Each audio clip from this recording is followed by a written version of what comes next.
Question बेटा जी मैं आपको ना आज कराने जा रहा हूँ। ये कैश बुक हमारा टॉपिक चल रहा है ना, अभी मैं आप जानते हो हमारा कैश बुक चल रहा है, तो कैश बुक का ही एक क्वेश्चन बेटा जी मैं इस वीडियो में आपको कराऊंगा और क्वेश्चन नंबर 8 करा रहा हूँ।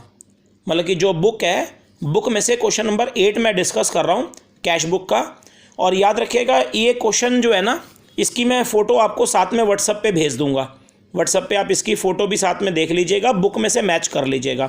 क्वेश्चन मैं आपको नहीं दिखा पाऊंगा, साथ साथ क्वेश्चन नहीं दिखाऊंगा।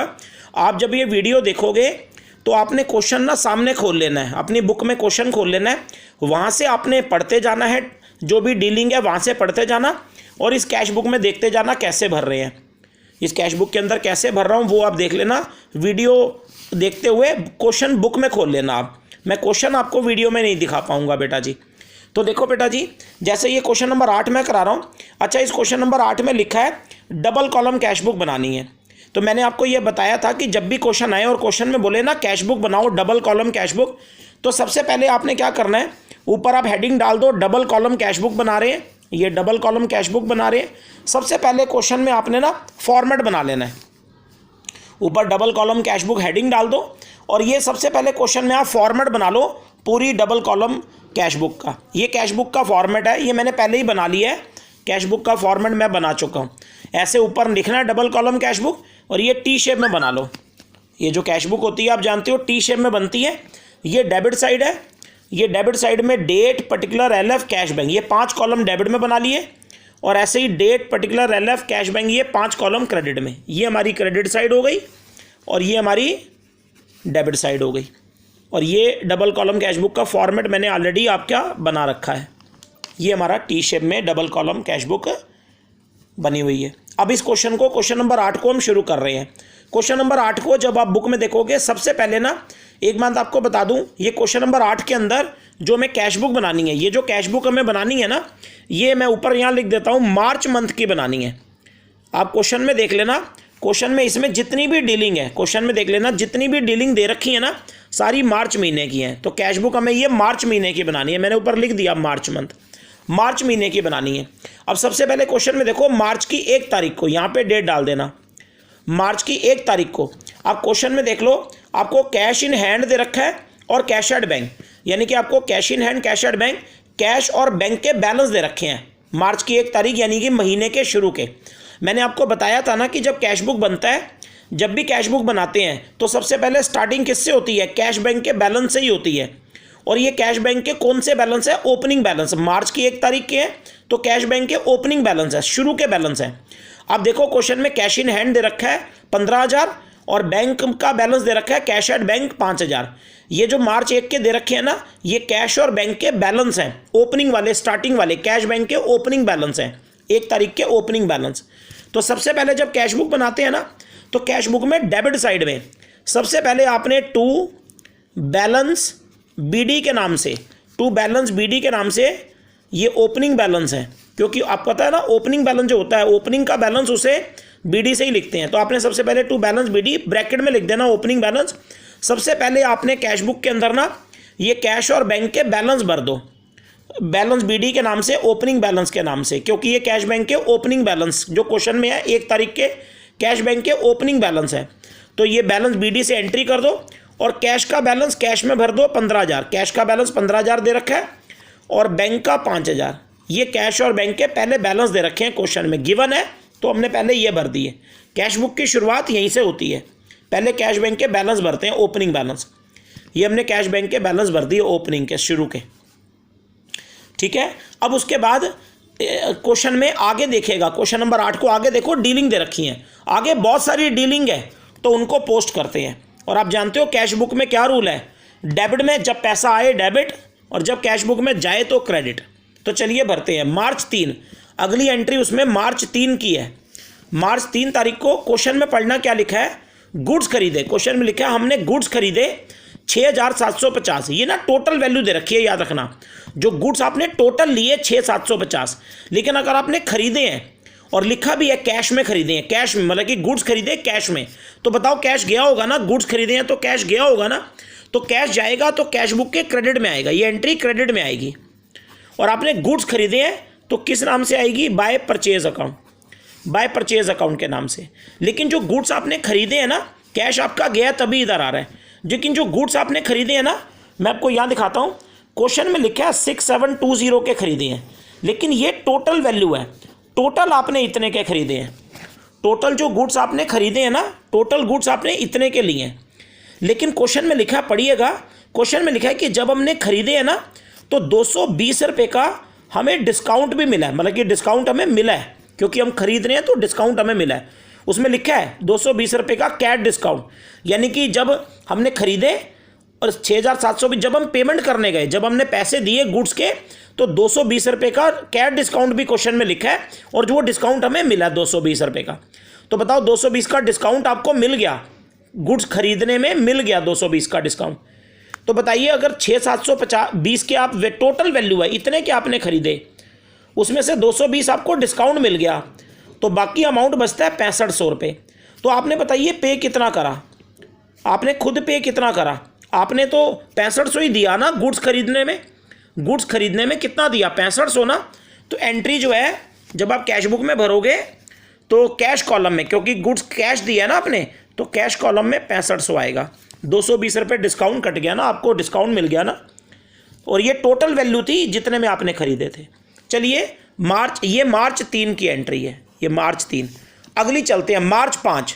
मार्च 5 की एंट्री देखिएगा, उसमें मार्च 5 में लिखा है डिपॉजिट इनटू बैंक। जो मार्च 5 वाली एंट्री है ना, चेक कर लीजिएगा, जो मार्च 5 की है वो कॉन्ट्रा है, आपको मैंने कॉन्ट्रा बताई है, उसमें लिखा है डिपॉजिट, आपने बैंक में जमा कराया 5000 आपने बैंक में डाला और सिंपल लिखा है, तो सिंपल 5000 बैंक में डाला। तो आप मुझे बताइए, आप यही मानोगे ऑफिस से ले गए, ऑफिस से बैंक में डाला।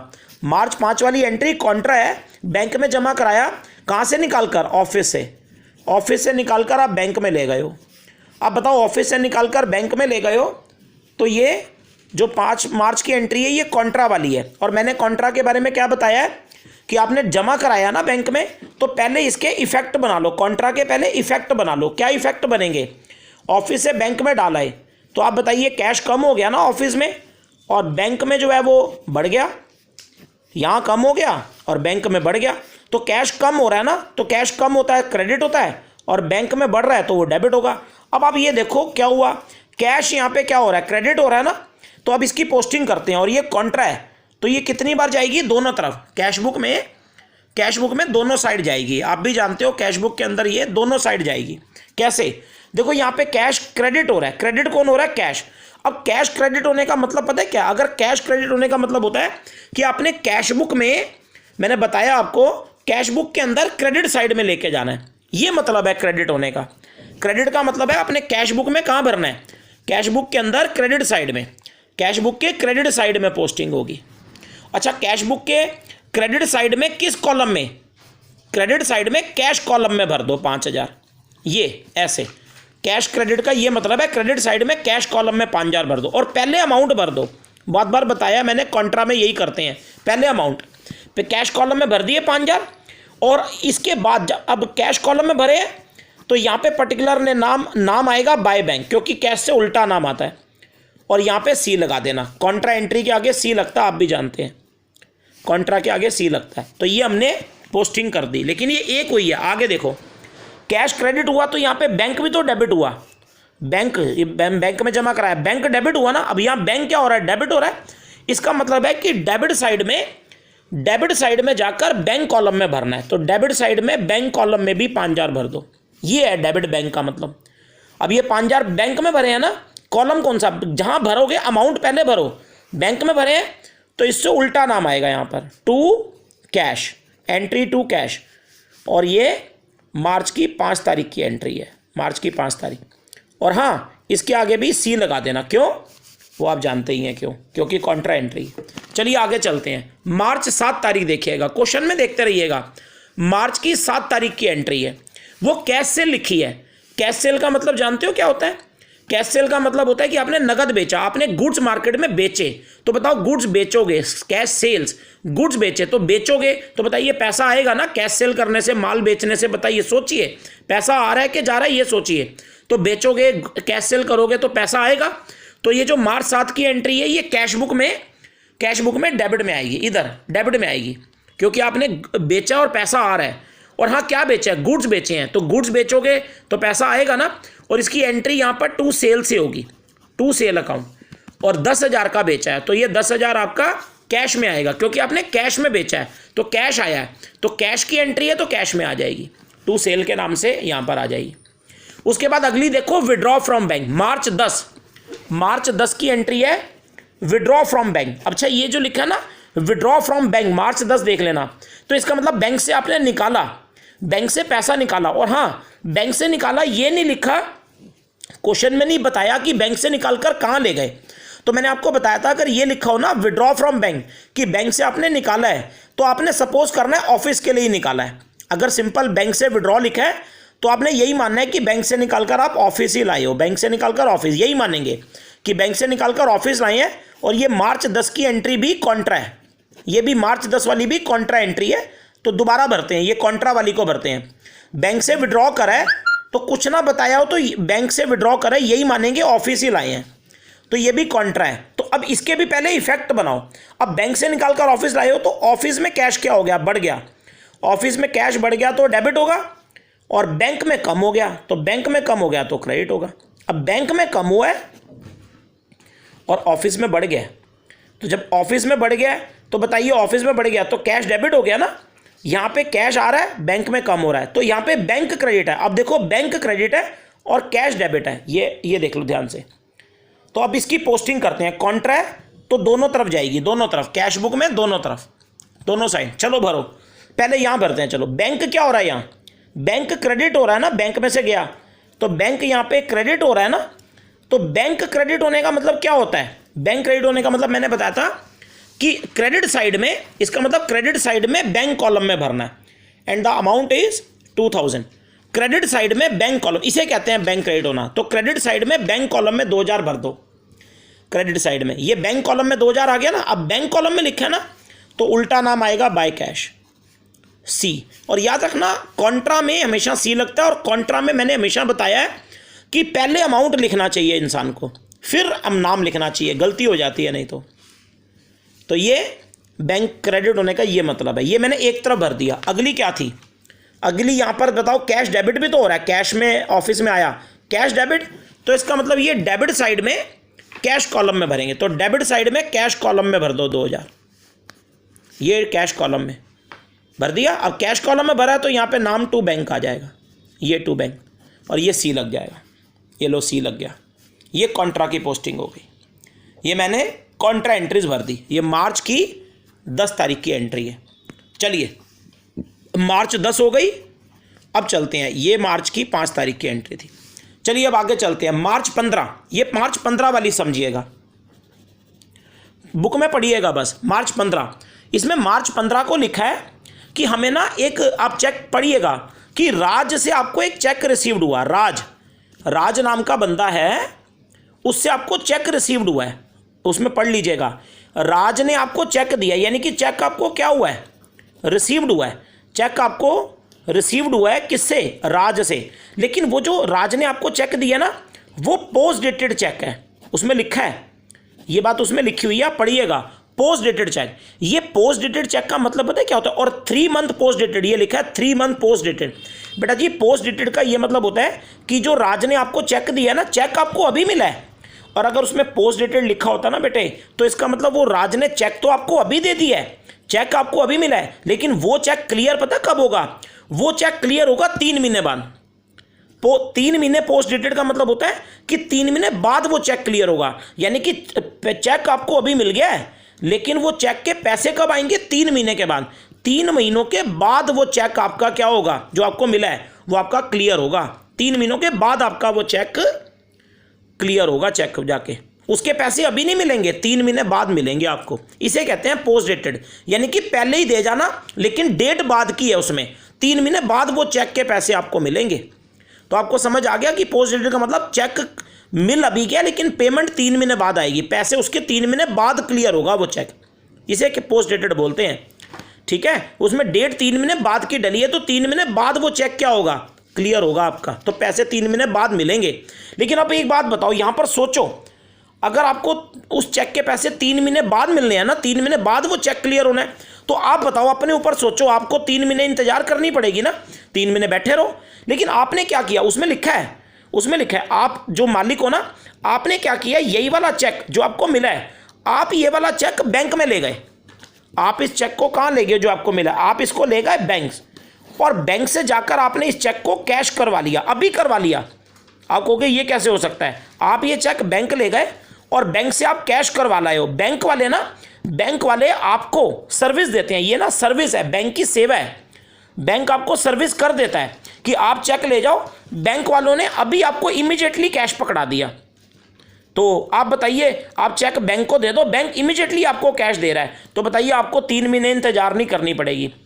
ये बैंक आपको सर्विस दे रहा है, हालांकि वो चेक पोस्ट डेटेड है, 3 महीने बाद की डेट है, 3 महीने बाद उसके पैसे क्लियर होंगे। लेकिन आप चेक बैंक के पास ले गए और बैंक आपको वो चेक क्या कर रहा है, कैश कर रहा है। बैंक ने वो चेक आपको कैश कर दिया है, कैश कर दिए, अभी पैसे दे दिए बैंक ने आपको। लेकिन बैंक क्या कर रहा है, आपको सेवा कर रहा है ना, तो बैंक ने ना 750 रुपये ना चार्जेस काट लिए हैं आपके, चार्जेस, बैंक ने चार्जेस भी काटे हैं 750 रुपीज़। भाई 3 महीने बाद जिसके पैसे आने हैं बैंक अभी देगा, तो बैंक भी तो सर्विस कर रहा है, तो बैंक आपसे कोई लेगा भी तो सही। तो बैंक ने 750 रुपये आपके चार्जेस काट लिए हैं, और चेक आपका बैंक ने क्लियर कर दिया, अभी कर दिया, बैंक ने चेक आपका क्लियर कर दिया है, आपको बैंक ने कैश दे दिया है। लेकिन कितने का चेक है आप जानते हैं, चेक का जो रकम है ना उसकी, वो 20,000 का चेक है, जो अमाउंट है उस चेक का 20,000 है। तो 20,000 का चेक है, आप बैंक के पास ले गए, बैंक ने 750 चार्जेस ले लिए, तो सोचो बैंक ने आपको कितना लौटाया, बैंक ने आपको 19,250 लौटाया होगा। भाई 750 बैंक चार्ज काट लेगा, तो 20,000 में से काट दो 19,250, तो बैंक ने आपको 19,250 दे दिए। इसमें आपको क्या भला हुआ है, बैंक ने आपके चार्जेस तो लिए, लेकिन आपको 3 महीने इंतजार नहीं करनी पड़ेगी, बस 3 महीने वेट नहीं करनी पड़ेगी आपको, बस ये भला हुआ आपका, ठीक है। और हाँ, बैंक ने आपका चेक क्या कर दिया, अभी क्लियर कर दिया ना, इमीडिएटली कर दिया ना, और बैंक ने आपको कैश दे दिया ना। लेकिन बैंक आपको कैश नहीं देता, एक्चुअली बैंक ने ये कैश जो 19,250 है वो आपके अकाउंट में डाल दिया होगा, मतलब कि बैंक ने ये 19,250 आपके खाते में डाल दिया होगा, तो पैसा बैंक में आएगा, पैसा आपके पास आ रहा है। पहली बात, चेक आप बैंक से क्लियर करवा रहे हो, पैसा आपके पास आ रहा है, लेकिन बैंक में आएगा आपके। तो मैं इसकी पोस्टिंग बता देता हूँ। ये जो एंट्री है ना मार्च वाली 15 वाली, ये इधर होगी, कैश बुक के डेबिट में होगी। क्यों, पैसा आ रहा है ना, आपने बैंक से जाकर चेक क्लियर करवा लिया बेटा, चेक क्लियर करा लिया, तो पैसा आपके पास आ रहा है। लेकिन और ये एंट्री किससे चेक आया था, राज, तो राज के नाम से, और बैंक में, क्योंकि बैंक वाले पैसा दे रहे हैं, लेकिन बैंक वाले अकाउंट में डालते हैं, बैंक आपके खाते में डालता है, तो पैसा बैंक कॉलम में आएगा। आपके बैंक ने आपको थोड़ी दिया, नगद थोड़ी दिया, अकाउंट में डाला, तो बैंक कॉलम में आएगा। और हाँ, कितना आएगा, 19,250। वो क्यों, क्योंकि बैंक ने 750 चार्ज काट लिया ना, तो 19,250 आपको दिया। आप 20,000 का चेक लगे, उन्हें 19,250 दिया, 750 बैंक ने चार्ज काट लिया, जो अपनी सर्विस करी। 3 महीने अभी दे दिया, 3 महीने बाद आने थे इस चेक के पैसे। पोस्ट डेटेड का ये मतलब होता है 3 महीने बाद का चेक है, वो 3 महीने बाद की डेट डली हुई है उस पर, तो पैसे आपको 3 महीने बाद क्लियर होने थे, बैंक अभी दे रहा है, तो बैंक ने आपको इतने दिए 19,250। ये एंट्री इधर आ जाएगी, ये मैंने समझाई है यहाँ पे। आपने ऑरली मेरी बात सुनी होगी, यहाँ थोड़ा जम्बल्ड हो रहा है, लेकिन सुना होगा आपने मैंने क्या बोला है सारा कुछ, ठीक है।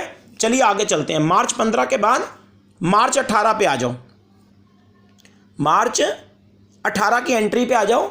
अब यही वाला जो मार्च 18 को, हाँ मार्च 18 में लिखा हुआ है, जो मार्च 18 की एंट्री आप बुक में पढ़ना। मार्च 18 में लिखा है कि आपको 5,000 रुपये का चेक रिसीव्ड हुआ दीपक से, आप बुक में पढ़ना ना। मार्च 18 को लिखा है 5,000 का आपको चेक दीपक से रिसीव्ड हुआ। अब लेकिन मार्च 18 को सिर्फ रिसीव्ड हुआ है, और उसके बाद मार्च 20 को पढ़ना बुक में, 20 तारीख को आपने वो दीपक वाला चेक बैंक में डाला है। ये क्वेश्चन में लिखा है 18 को सिर्फ दीपक से रिसीव्ड हुआ है, 20 को आपने बैंक में डाला है। तो अब 18 तारीख को क्या होगा आप भी जानते हैं, मार्च 18 को आपको क्या करनी पड़ेगी, जर्नल एंट्री करनी पड़ेगी उसकी। मार्च 18 को जर्नल एंट्री होगी, क्योंकि चेक सिर्फ क्या हुआ है आपको, रिसीव्ड ही तो हुआ है, सिर्फ रिसीव्ड हुआ है दीपक का चेक। तो मार्च 18 को उसकी जर्नल एंट्री करनी पड़ेगी आपको। आप उसकी जर्नल एंट्री करिएगा जर्नल बुक के अंदर, जो मैंने आपको बताई थी, उसकी जर्नल बुक में आप जर्नल बुक में एंट्री करिएगा उसकी, मार्च 18 को। और चेक रिसीव्ड कितना हुआ है 5,000। अच्छा याद रखना, चेक जब लिखा हो ना रिसीव्ड 5,000 हुआ है तो ये 5,000 नेट रकम है। और अच्छा चेक आपको मिला ना तो 200 रुपये आपने दीपक को डिस्काउंट भी दिया है, 200 रुपये आपने डिस्काउंट दे दिया दीपक को। तो याद रखना 5,000 जो है ना ये नेट रकम है, 5,000 का तो आपको चेक मिल गया, 200 रुपये आपने उसे डिस्काउंट अलाउ कर दिया।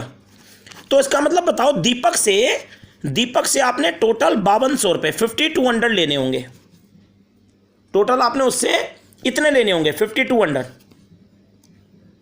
क्योंकि आप सोचो ना 5,000 का तो चेक मिल गया, नेट है ये रकम, और 200 रुपये आपने उसे डिस्काउंट दे दिया, तो टोटल दीपक से आपने यही लेने होंगे ना 52, तभी तो 200 रुपये डिस्काउंट दिया, 5,000 का चेक मिला। और चेक मिला है तो 5 तारीख को 18 मार्च को सिर्फ एंट्री होगी जर्नल बुक में, क्योंकि सिर्फ मिला है तो मार्च 18 को एंट्री करो जर्नल बुक में। क्या एंट्री होगा मैं आपको बता देता हूँ, चेक इन हैंड, ये मैंने पहले आपको सारा बताया है, cheque in hand debit, discount allowed भी डेबिट होगा, आपने डिस्काउंट दिया ना उसको दीपक को,